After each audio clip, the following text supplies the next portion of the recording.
Պարոն Ալեքսանյան, խոսենք նաև Վարդան Ղուկասյանի երթմնակալության արարողությունից, իդեպ այդ արարողությանը մասնակցում էր Ռուսաստանի հյուպատոսը եւ 102-րդ ռազմաբազայի ներկայացուցիչներ եւ նաև դրան միացնելով Շիրակի թեմի առաջնորդ Աջապահյանի Ստալինին հիշելու մասին։ Ես կխնդրեմ ձեր մեկնաբանությունը։ Դե ես կարծում եմ, օրինակ մի հատ sense բան կա, էլի զուտ ասեմ, երբևէ չի եղել ու գոյություն չի ունեցել եւ ոչ մի KGB-ի գործակալ, որը հիացած չլինի Ստալինով։ Բայց այն, որ հայ առաքելական եկեղեցու արքեպիսկոպոսը իրան կարա թույլ տա Ստալինի մասին այսպես նոստալգիկ դրական խոսույթով խոսա, դա ուղղակի խայտառակություն է։ Բացարձակ խայտառակություն է։ Բռնաճնշվածները Ստալինյան ռեպրեսիաների ժամանակ, Սիբիր աքսորվածները, սպանված քահանաներն ու եկեղեցականները գերեզմաններում շուռ են եկել, երբ որ Ստալինապաշտ տերտերը իր այդ հայտնի ելույթն է ունեցել, էլի։ Ես կարծում եմ դա ուղղակի, չգիտեմ ինչ աստիճանի մի հատ նոնսենս է։ Այ օրինակ հիմա ատելության խոսք եք տալու, Ստալինապաշտ տերտերը, օրինակ դա ինչ արտահայտություն։ Ստալինապաշտ տերտեր, մարդ, որը պաշտում է Ստալինին եւ տերտերը։ Հա, բա այսինքն տերտերը վիրավորական բառ է։ Դուք հայերենի Տերտեր միայն Գարեգին երկրորդ ամենայն հայոց կաթողիկոսն, հոգևորականները։ Տերտեր, բառը Տերերի տեր։ Տերտեր բառը հայերենում օգտագործում է որպես հոգևորական իմաստով։ Տերտեր, հոգևորական, խոսակցական իմաստով։ Գնացեք Հայաստանի Հանրապետության միջին վիճակագրական ցանկացած քաղաքացու հարցրեք։ Խոսակցականում ինչ է նշանակում տերտեր բառը։ Հիմա եթե ասում եք տերտեր բառը ատելության խոսքա, դա է էլի գնահատական ինչ ասում։ Դե Ստալինապաշտ, որտեվ պաշտում է ակնհայտորեն Ստալինին ու դրա մասին ելույթ է ունենում։ Ալեքսանյան, եւ մի ճշտում էլ էլի բոլորս գիտենք Ստալինի վերաբերմունքը խոսքի ազատությանը, դրա մասին ինձ խոսել է անիմաստ եղել այդ ժամանակներում եւ այս ժամանակներում մամուլի ազատության այս պայմաններում խոսել Ստալինի մասին ինչքան է ճիշտ։ Դե դա հասկանում եք, դա իրանց բանն է, էլի։ Իրանց երազանքն է։ Նրանք ինչ են անում։ Փորձում են օգտվել ժողովրդավարության բոլոր պտուղներից հետ բերելու համար Հայաստանում բռնապետություն ու բռնատիրություն։ Այսինքն այն որ տենց ամենօրյա ռեժիմով իշխանությանը քննադատում են, տենց մաքսիմալ ընդդիմադիր լրատվականների քանակ են ապահովում, մաքսիմալ ատելության խոսքի քանակ են ապահովում իրենց լրատվականներով, հետո ինչի համար են դա անում, որպեսզի հետագայում, երբ որ իրանք կարողանան ինչ-որ իրանց երազներում էլի հաստատել բռնատիրական կարգերը, արգել են բացարձակապես ցանկացած ազատ խոսք ու ցանկացած քննադատություն օրինակ իրանց նկատմամբ, որտեղ ուշագրավ է Նիկոլ Փաշինյանի իշխանության օրոք մամուլի ազատությունը ընդգծելու համար հիշատակվում է Ստալինի օրոք տեղի ունեցածը, պարոն Ալեքսանյան։ Երբևէ Հայաստանի Հանրապետությունում մամուլը այնքան ազատ չի եղել, ինչքան հիմա է։ Ու դա փաստ է անվիճելի ուղղակի, անառարկելու անվիճելի։ Ցանկացած ժամանակաշրջանի, ցանկացած օրվա, ցանկացած ժամի հետ համեմատ։ Ցանկացած, առանց բացառության։ Ազգային ժողովի ամբիոնից թիրախավորում եք լրատվամիջոցներին։ Որ լրատվամիջոցներին։ Չեք հիշում, ինչով ենք, թե ինչով ենք։ Դուք ազգային ժողովում քիչ առաջ ելույթ ունեցաք, թիրախավորեցիք մեդիա դաշտին։ Ինչով, որ մեդիա դաշտին, որն էր օդից կախված։ Երբ որ դուք ասում եք սևով աշխատավարձ են ստանում, կամ դուք արդեն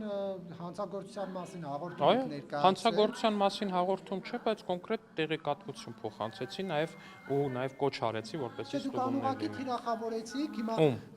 լրատվամիջոցներն, պարոն, շատ բարձ եմ ասում։ Եվ դուք անհասցե նման Չէ, Նարեկ ջան, կներեք։ Դուք այսինքն ձեզ թվում է, որ պետք է ընդդիմադիր լրատվականները ամենավերջի հայհոյանքը, ամենավերջի զրպարտությունը, բառի ուղիղ իմաստով հայհոյանքը, բառի ամենաուղիղ իմաստով հայհոյանքը տպագրեն ու դրա մասին ասենք խոսակցություն չլինի, ասենք դրան ի պատասխան խոսակցություն չլինի։ Ձեզ իրոք թվում է, որ պետք է ընդդիմադիր Նարեկ ջան, ձեզ թվում է, որ պետք է, նորից եմ ասում,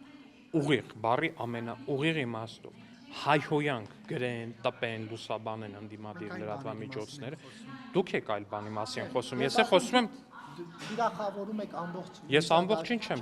թիրախավորում։ Հիմա ակնհայտա որ ֆակտոր EM Կիրակոսյանը սևով է ստանում։ Նարեկ Կիրակոսյանը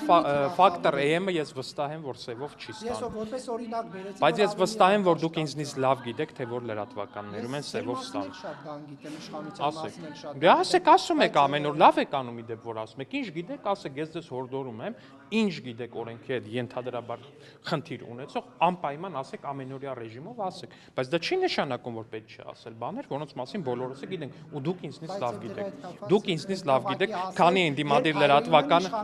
այսինքն դրա մասին պետք է հիշել, երբ չէ, իշխանությանը։ միշտ են հայհոյում իշխանությանը, ինչ որ պահի պետք է ասել դրա մասին։ Քենիկ հայոյում ժամանակին իշխանությանը։ Ես լրատվամիջոցի ներկայացուցիչ երբեք չեմ եղել։ Եթե ընդդիմադիր եք եղել, ուրեմն կարող եք հայել լրատվամիջոցները չեն կարող կամ Դե կարող են, հիմա էսա, դե ձեր մոտեցումը այնա, որ կարող են լրատվամիջոցները հայոյել, ես էլ դրա հետ համաձայն չեմ, Կորյուն ջան։ Չեմ պաշտպանում, պարոն Ալեքսանդր։ Դե ասում եք, դուք կարող եք, չեն կարող։ Հանդուրժող լինեք, շատ մի կենտրոնացեք։ Կորյուն ջան, չեմ լինելու հանդուրժող։ Այսինքն ձեզ թվում է աշխատանքից կախված են, հայ, այսինքն ձեզ թվում է քեշ փողը դնում են ջեբները, բայց իրանք սպասում են, այ, բայց սպասի, ճիշտ է, իհարկե, այս մեկը փողը տվել է, Սերժը տվել է, Քոչյանը տվել է, բայց չէ, մի վարքյան մի հատ նայեմ տենամ իշխանությունը ոնց աշխատեց, այ վատ աշխատեց, այ սպասի հայհոյում։ Ձեզ իրոք թվում է տենց է։ Փողով է հայոյում, դες անկեղծ հայոյողներ չկան, այսպես ասած։ Այդ չարց եք տալի Դե ասում։ հիմա իշխանությունը Ձեզ օրինակ ձեզ թվում է դուք հիմա որ հրապարակ օրաթերթում աշխատել եք, հիմա այս բանում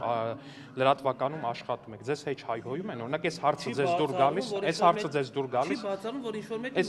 հարցի ձեր աջակիցներից մեկի հարցի համար Հորդորում են, որ չհայհոյեն ձեզ։ Հորդորում են, որ ձեզ ու ձեր լրատվականին չհայհոյեն։ 18 թվականին պետք է Նիկոլ Փաշինյանը այդ հորդորը հնչեցներ, երբ որ ատելության այսպես Նարեկ,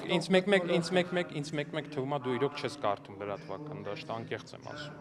Ինձ մեկ-մեկ թվում է դու չես կարդում։ Որտեվ ուղղակի եթե կարդակ ամենօրյա ռեժիմով տենակ ընդեղ ինչա տպագրվում, ուղղակի բան կանեք, էլի այս հարցերի ինձ մեծ հաշվով չեք տակ, ասեք եք այդքան փափուկ խոսում պարոն Ալեքսյան, ընդդիմադիր լրատվականների մասին։ Նորից եմ ասում, նողկալի վիճակ է, ժողովուրդ ջան, աննորմալ վիճակ։ Պարոն Ալեքսանյան, ինչու եք այսքան փափուկ խոսում ընդդիմադիր լրատվամիջոցների մասին։ Դիմակավորված ԱԱԾ-ականների ուղարկեք, թող ամեն ինչ ճարպ։ Դե դա մեր գործելավ։ Լավ է այսպես։ Չէ, դա մեր գործելավոճը չի, Նարեկ ջան։ Տենց իդեպ ես ձեզ ասեմ, քաղաքացիներից ստացվող բողոքների երևի մի 60-70%-ը այս իրա մեջ պարունակում է մշտապես։ Մենք է բացատրում ենք, որ չէ, դա մեր գործելավոճը չի, ամեն դեպքում մենք ժողովրդավարական արժեքների կրողներ ենք։ Իսկ իշխանությունը փող չի դնում մեդիայի մեջ։ Համեկին 7 քանի միլիարդը որ պետ բյուջեից տալիս են, դա ելնումի կողմ։ Գոնե դա օրենքով իմանում է։ Բա իշխանությունը փող Որ մեծայի նկատի։ Հարցնում եմ, փող Տեսեք, օրինակ մեր կուսակցությունը ունի լրատվամիջոց, որի մասին բոլորդ գիտեք, ինչը արվում է թափանցիկ եղանակով կուսակցության հանգանակություններից գոյացող գումարները, օրինական ձևով, հարցումները ուղարկում եք, ասում եք որտեղից կուսակցությանը փող, կուսակցություն բյուջեն լրատվամիջոցի։ Չեմ կարող կոնկրետ ասել, կարծում հարցում որ ուղարկեք կարող է իմանաք, չգիտեմ դա էլի հաշվապահությունը ձեզ ավելի կոնկրետ կասի, բայց ցանկացած լումա այնտեղ ներդրվող ներդրվում է օրինական թափանցիկ միջոցներից, ինչը շատ նորմալ է իմ ընկալմամբ։ լրատվամիջոցն է դեպի ատելության խոսք տարածում, պարոն Ալեքսանդր։ Ինչ ատելության խոսք, ինչ էր ասում։ Հարաբաղցի Այսինքն, չէ, մի վարքյան, հիմա անցած օրը, այդ որ ասում եմ Լեռնային Ղարաբաղի ներկայացուցչության մոտ տեղի ունեցավ միջադեպ, այդ միջադեպի ժամանակ տեղի ունեցան որոշակի դեպքեր ու դրանցից հետո ընդդիմադիր լրատվականներում տպվեցին հետևյալ վերնագրերը. Արցախցի ակտիվիստների լկտի արցախցի պրոիշխանական ակտիվիստների լկտի պահվածքը, քանիսը բան արեցիք, խոսեցիք։ Հա, շատ լավ։ Դե շատ լավ։ Ընդդիմադիր լրատվականներում հիմա կոնկրետ այս բանը չեմ հիշի։ Դե հիմա նկատի ունեմ, որտեվ երկակի ստանդարտները, ժողովուրդ ջան, երկակի ստանդարտները երբեք լավ բանի չեն բերելու։ Գիտեք որն է, պարոն Ալեքսանյան, որ դուք ասում եք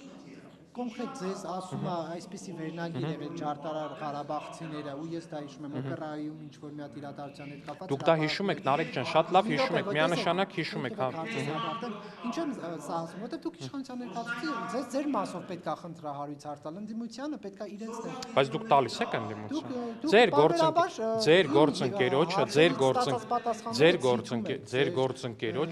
գործընկերոջը լրագրողին Անդիմադիր падգամավորի օգնականը խփեց։ Ուղիղ իմաստով խփեց։ Այո։ Ու դրանից հետո այդ падգամավորի օգնականի ատելության խոսք պարունակող տարատեսակ գրառումները ձեր կայքերում տեղադրում եք, ժողովուրդ ջան։ Դե հիմա այդ բանը էլի, էդ էլ ացուցիչ, այսինքն մեծ հաշվով բանի հարցը, հասկանում եք, էդ էլ է Սերժենի հարցը էլի լրատվական մեծ հաշվով։ Լևոն Քոչարյանի օգնականը նոր է լսել, որ Գյումրիում ընդունված է այդ տարածքին նման կերպ ասել։ Բայց իմ հարցը հետեւյալն է։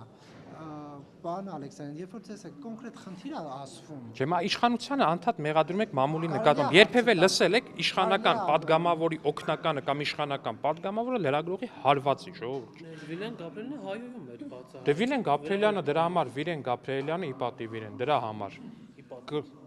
Ի պատիվ իրեն։